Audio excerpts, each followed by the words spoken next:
Hey traders, Alex Ong here, and in this episode of your Forex Trading for Beginners series, we're going to start looking at the nitty-gritty of trading. So we're going to take a look at the charting platforms that you're going to use to identify your trades. Up until now, we've laid the foundations for your Forex trading. So we've talked about what the Forex markets are, what drives them, how they're priced, and all of that kind of good stuff. But what we now need to start doing is really looking at how we identify our trades. How are we going to go about, choosing where to get into the market and where to get out of the market? And all of that starts by looking at the charting platform. Now, for those of you that have been doing this for a little while, some of it may seem, a little basic to you, but just bear with me, go through it, because there might be some things that you haven't really understood about the charts or the way price moves. And we're going to kind of go from the very, very basics all the way through to some very advanced charting techniques over the course of the next few videos. So if you take a look at the chart in front of you, you can see that, or you may not be able to see, but what this is a chart of the Australian dollar against the Japanese yen. And I know that because I've got the symbol here, the symbol watermark here on my chart. I've also got this thing over here that says 1D, which indicates the time frame that I'm trading on. This tells me that I'm trading on a daily time frame. Now, with any charting platform, you should have the opportunity to change the time frame that you want to look at. So here, I'm looking at a daily time frame. If I go across up to here, this is going to show me the 1 hour time frame. Now, the charting platform that I'm using is TradingView. You can use whatever you feel most comfortable with. Okay, most or all brokers will give you a version of a charting platform. Something that's quite popular in the Forex markets is MT4. A lot of brokers use that. I don't personally like MT4 that much. I think it's kind of a bit primitive. And also the thing that I love about TradingView that MT4 doesn't have is the fact that all of this is web-based. So what that means is I can log on from anywhere, from any computer. I can log on to TradingView and I can see all of my charts marked up and I can trade those charts.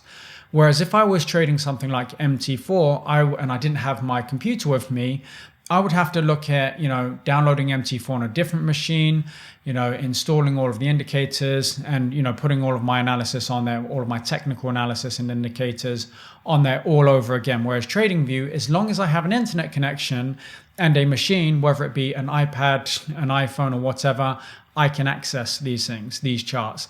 And, it's not to say that you must use it. I'm just telling you what I like about this particular platform. Now, all charting platforms are going to give you the options for the type of chart that you want to look at. This chart right here is something called a candlestick chart.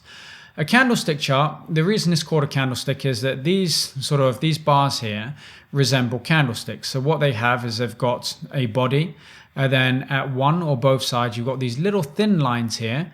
Let me zoom in a little bit closer, actually, just to make this a little bit easier to look at. So you've got these, these big bodies here, the red or the green body, and then at each end of it, you've got a little wick, a little line, which is known as the wick. And they kind of resemble candles, which is why you call them candlestick charts. Now, a red body tells you that the close of this candle was lower than the open. Therefore, the movement for that particular candle actually went down. A green or a blue or whatever color bar you want it to be, but this one here, this sort of greenish bar, this tells me that the price action actually closed higher than it opened. So it was a bullish candle, which meant that the buyers were in control for this particular candle. Now, you do have other different charts available to you. So if I go up here, you can see that I've got a bar chart. So if I click a bar chart here, you can see it it shows me similar information, but in a different way. I really like bar charts. So this chart that you see here, if I'm trading price patterns, and we'll come to that in a later video. But I find that candlestick charts actually give you a lot more information, or it's a better way of looking at it is they give you the same information, but the information is easier to read looking at a candlestick chart than it is looking at a bar chart, particularly if you're zoomed out. So if I zoom out like that, I can still see the general direction, the general sort of sentiment of any one particular candle. Whereas if I go to a bar chart, I might see the patterns a little bit better, but the sentiment in terms of, where's the open, where's the close and things like that, it's a little bit more difficult to take a look at, which is why, particularly when we're trying to trade candlestick patterns, that we want to look at candlestick charts. But each to their own. If you just want to trade, price patterns and things like that, which again, we're going to come to this in a later video, then you're more than welcome to take a look at bar charts. In fact, I actually prefer bar charts if I'm just trading price patterns. Now, what do we see on these charts here? Well, with a candlestick charts, and also actually with a bar charts, what you see is you see the general price action for a period of time. So this chart here is on a 1 hour time frame at the moment, which means that each candle is going to show me the price action for that 1 hour period of time. If I change this to a daily chart, each candle is going to show me the price action for 1 day. Okay, so this candle here is the 5th of February. So it tells me everything that's taken place on the 5th of February. And by reading this here, and it might be difficult to read right now, but once you get used to it, it actually becomes second nature, and it's very, very easy to read these charts. So reading this particular candle here, I can tell you that it opened at 80.17. It sold off a little bit at the beginning of the day to 80.05 before rallying, so climbing all the way up to 80.92 and then eventually closing at the end of the day at 80.86. So this tells me that there was a period of time in the day when the sellers were in control, but ultimately the buyers were in control here. They were able to push it all the way up and the candle closed towards its highest. And this is really important. It's these kind of candles here that really are the trigger for the majority of my trading strategies. Okay, there are some which will trade based off of price patterns, but if you're trading candlestick patterns and things like that, regardless of the pattern, and we'll come to this again later, that you're trading, essentially you're always waiting for that momentum candle to confirm things. So really, I don't pay too much attention to what takes place before it. I'm really just interested in the momentum candles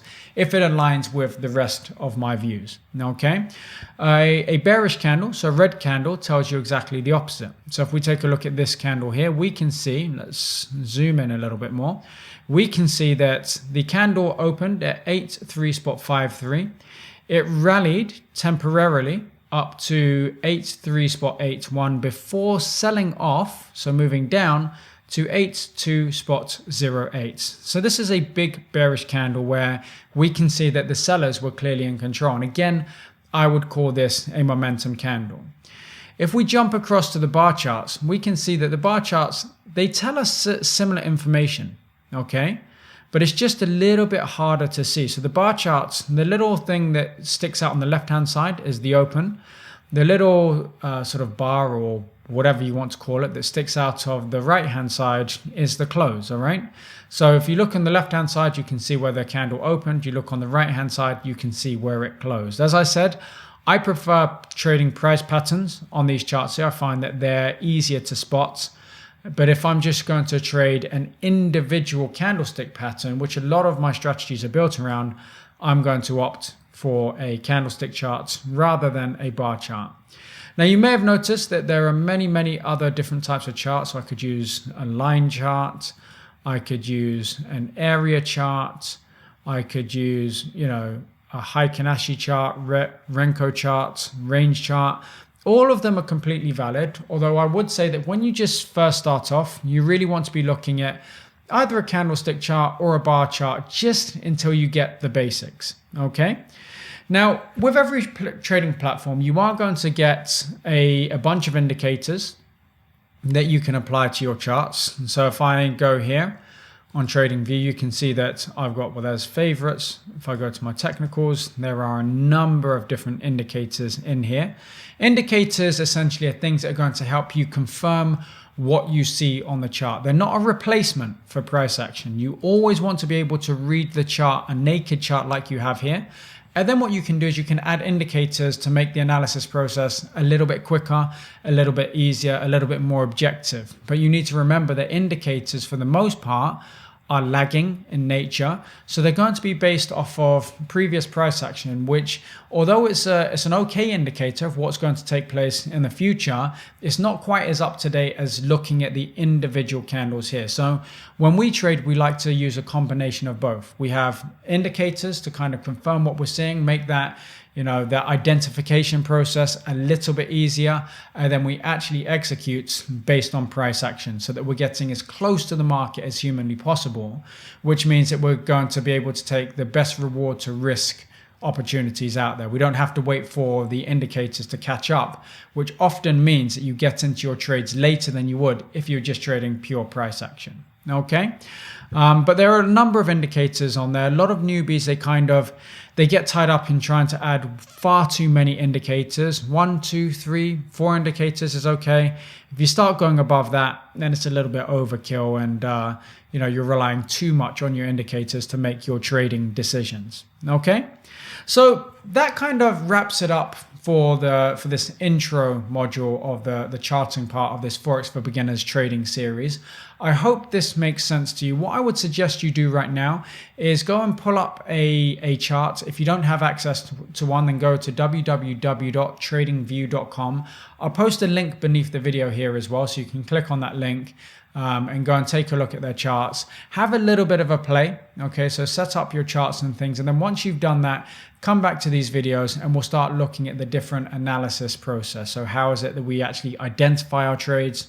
Where do we find our entries? Where do we put our exits? All of that kind of good stuff. Okay, thank you so much for watching. I hope you're enjoying this series here. If you are, please make sure you subscribe to the channel. You give us a thumbs up so you like it. You also hit the bell so that you get a notification as and when I release a new one of these videos. Okay, take care now and have a fantastic day. Speak to you soon.